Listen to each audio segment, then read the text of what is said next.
নতুন সরকার পালাবদলের পরে একগুচ্ছ তাদের নতুন সিদ্ধান্তবার। কি সেই সিদ্ধান্তবার? না, এ রাজ্যের মহিলাদের জন্য প্রথমে তারা গৃহীত করলেন সিদ্ধান্ত যে বাস পরিষেবা ফ্রি করে দেওয়া হবে। তারপরে এলো এক নতুন চমক। মহিলাদের জন্য বাস পরিষেবা ফ্রি এর পরে রাজ্যের মুখ্যমন্ত্রী শুভেন্দু অধিকারী ঘোষণা করলেন যে বিগত সরকারের আমলে একটি বিশেষ কর্মসূচি মহিলাদের জন্য যা সেই সময় সরকার রেখেছিলেন, যার নাম দেওয়া হয়েছিল লক্ষ্মীর ভান্ডার। আর এর পরবর্তী সময়সীমায় পালাবদলের পরে এ রাজ্যের বুকে দাঁড়িয়ে রাজ্যের মুখ্যমন্ত্রী শুভেন্দু অধিকারী ঘোষণা করলেন এবার থেকে সেই প্রকল্পের কিছুটা নাম পরিবর্তন হয়ে বাস্তবায়নের পথে হাঁটবে। মহিলাদেরকে সুযোগ সুবিধা দেওয়ার জন্য তার নাম অন্নপূর্ণা ভান্ডার। এবং এই অন্নপূর্ণা ভান্ডারের সুযোগ সুবিধা পেতে গিয়ে অনেক পরিমাণে কাঠখড় পোড়াতে হয়েছিল এ রাজ্যের মহিলাদের। অবশেষে সেই জল্পনার অবসান কোথাও গিয়ে কাটলো। আগামী 17ই আগস্ট থেকে এ রাজ্যের বুকের যারা মহিলারা রয়েছেন তারা এই প্রকল্পের বিশেষ সুযোগ সুবিধা পাবেন।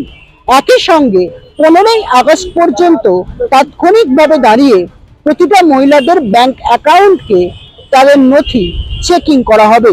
সেই সঙ্গে সঙ্গে রাজ্যের মুখ্যমন্ত্রী শুভেন্দু অধিকারীর তরফ থেকে এও জানিয়ে দেওয়া হয়েছে সাফ যে একসঙ্গে কিন্তু সকল মহিলারা 17ই আগস্ট থেকে এই অন্নপূর্ণা ভান্ডারের বিশেষ পরিষেবা তারা পাবেন না, বা তাদের অ্যাকাউন্টে কিন্তু একই সঙ্গে টাকা ঢুকবে না, বরঞ্চ ধাপে ধাপে এই পরিষেবাকে বাস্তবায়নের পথে এগিয়ে নিয়ে যাবে সাধারণ মহিলাদের উদ্দেশ্যে এ রাজ্য সরকার।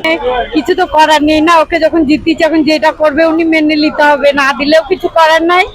আমরা তো কোনো সরকারি কাজ করি না, আমাদেরকে দেবে তো উনি বলেছিলেন আগে, এখন না দিলেও কিছু করার না। আমরা শুধু অপেক্ষার পরে অপেক্ষা করেই যাচ্ছি, দেখি উনি কি করেন, কি ভালো মন্দ বিচার করেন। আমরা তো এখনো পাইনি, আমি তো এখন একবারও টাকা পাইনি, 3 বার জমা দিয়েছি, একবারও পাইনি।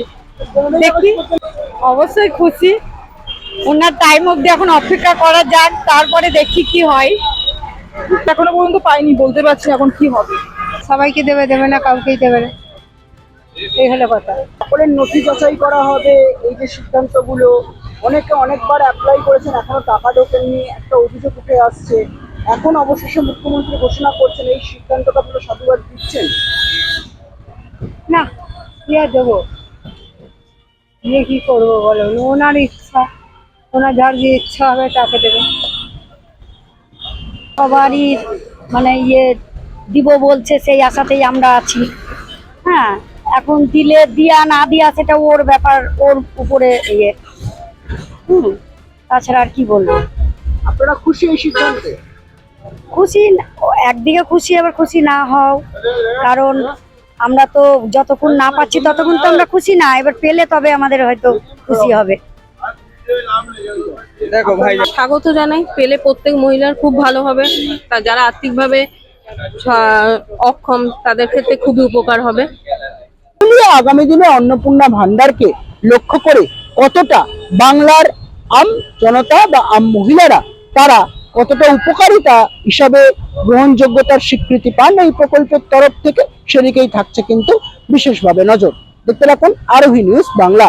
ধর্মতলা থেকে বিদীপ্ত বিশ্বাসের রিপোর্ট, আরোহী নিউজ বাংলা, কলকাতা।